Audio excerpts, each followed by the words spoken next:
I read an article the other day that first grabbed my attention with its title, Disabled People Designed Out of Streets and Pavements. There's a lot of truth in that statement.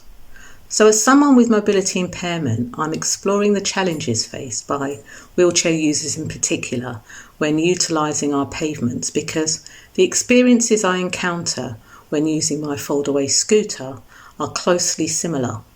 For wheelchair users, and mentioning those with different levels of sight loss, many of the pavements on our streets have not been constructed with the disabled in mind, leaving many of them hazardous to navigate for this group of people.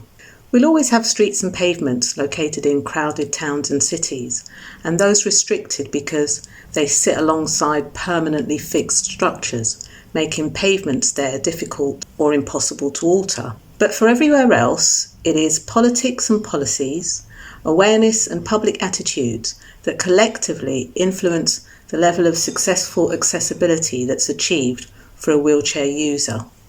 With politics and policies in mind, many councils are dealing with soaring costs and have cut many of their services. To save money, for instance, refuse collection is taking place less frequently in many boroughs, and maybe there are also additional pressures for a smaller team of workers to fulfil this in less time. The result? Well, rubbish piles up in bins before then building up around them. This attracts other bags and items, leaving many dumped without thought. And meanwhile, this causes temporary obstruction and potential dangers for wheelchair users.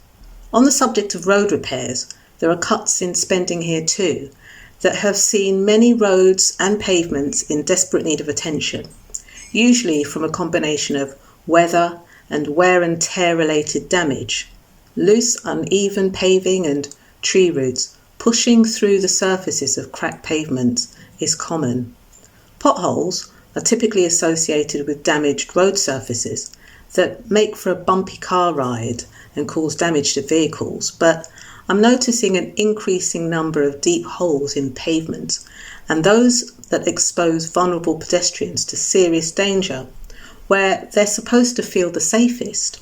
And this creates environments where disastrous events are always inevitable, and I speak from experience. When out and about on my scooter, I encounter some long stretches of pavement that have very few drop curbs along the way, and sometimes those existing are the wrong height above the road surface, making them impossible to use.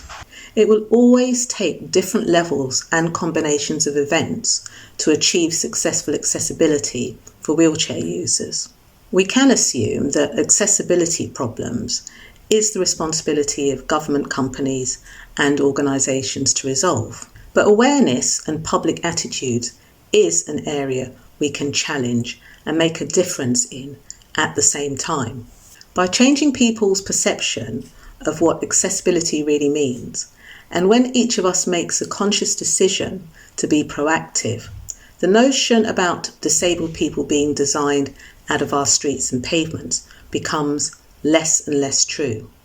We can be more proactive when we each do at least one thing in our day that promotes and supports accessibility on our streets and pavements for wheelchair users and others that depend on this the most.